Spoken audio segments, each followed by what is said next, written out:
ಹಾಸನದಲ್ಲಿ ಕಾಂಗ್ರೆಸ್ ಅದ್ದೂರಿ ಸಮಾವೇಶವನ್ನು ಮಾಡಿತು. ಅದಕ್ಕೆ ಅವರು ಕೊಟ್ಟಂತ ಕಾರಣ ಏನು ಅಂದರೆ ಗೌಡ್ರ ನೆಲದಿಂದ ನಿಂತುಕೊಂಡು ಗೌಡ್ರಿಗೊಂದು ದೊಡ್ಡ ಸಂದೇಶವನ್ನು ರವಾನೆ ಮಾಡಬೇಕು ಅಂತ. ವೇದಿಕೆಯಲ್ಲಿ ಯಾರ್ಯಾರು ಮಾತಾಡಿದ್ರಲ್ಲ ನಾಯಕರುಗಳು ಅವರೆಲ್ಲರೂ ಕೂಡ ದೇವೇಗೌಡರನ್ನೇ ಟಾರ್ಗೆಟ್ ಮಾಡಿ ಮಾತಾಡಿದರು. ಇದೆಲ್ಲ ಆದಮೇಲೆ ದೇವೇಗೌಡರು ಇದಕ್ಕೆ ಸಂಬಂಧಪಟ್ಟಂಗೆ ಇವತ್ತು ಪ್ರತಿಕ್ರಿಯೆ ಕೊಟ್ಟಿದ್ದಾರೆ. ಇವರೆಲ್ಲರ ಸಮಾವೇಶದಿಂದ ನಾನೇನು ಕೂಸುದು ಬಿದ್ದಿಲ್ಲ ಅನ್ನುವಂಥ ಮಾತನ್ನು ಅವ್ರು ಹೇಳಿದ್ದಾರೆ.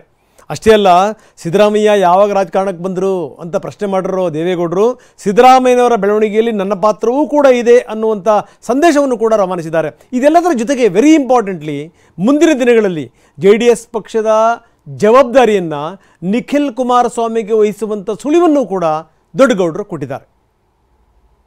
ನಾನು ಖಾಲಿ ಮಾಡಿಸ್ತೀವಿ ಅನ್ನೋ ಆ ಮಾತುಗಳಿಗೆ ಬೆಲೆ ಇಲ್ಲ.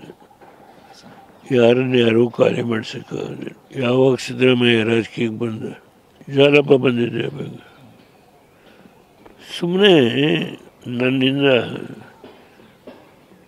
ಅವರು ಆಡಿದ ಮಾತುಗಳಿಗೆ ನಾನೇನು ಕುಸ್ತು ಬಿದ್ದು ಹೋಗಿಲ್ಲ.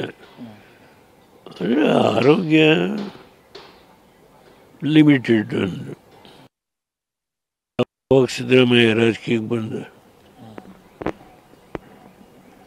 ಯಾವಾಗ ಬಂದಿದ್ದೆ ಜಾಲಪ್ಪ ಬಂದಿದ್ದೆ ಬೇಗ. ಸುಮ್ಮನೆ ನನ್ನಿಂದ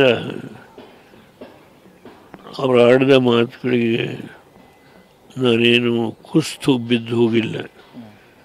ಅಂದರೆ ಆರೋಗ್ಯ ಲಿಮಿಟೆಡ್ ಅಂದು 92 ಇಂದ ಕುಮಾರಸ್ವಾಮಿ ನಿಖಿಲ್ ಕುಮಾರಸ್ವಾಮಿ ಅವರು ರೇವಣ್ಣ ಹೋರಾಟ ಮಾಡ್ತಾರೆ. ನಮ್ಮ ಪಕ್ಷದ ಶಾಸಕರು ಪಕ್ಷದ ಜವಾಬ್ದಾರಿ ಅವನ ಕೈಗೆ ಕೊಡ್ತೀನಿ. ರಾಜ್ಯದ ಜವಾಬ್ದಾರಿ ಪಕ್ಷನ ಬೆಳೆಸೋದಕ್ಕೆ ಯಂಗ್ಸ್ಟರ್ ಇದ್ದಾನೆ, ಅನುಭವ ಇದೆ, ಫ್ಯಾಮಿಲಿ ಬ್ಯಾಕ್ಗ್ರೌಂಡ್ ಇದೆ, ಗೊತ್ತಿದೆ ಅವನಿಗೆ. ಅವನ ಕೈ ಹೆಚ್ಚು ಹೊಣೆಗಾರಿಕೆ ಕೊಡ್ತೇವೆ, ಪಕ್ಷ ಉಳಿಸ್ತೇವೆ, ಬೆಳೆಸ್ತೇವೆ.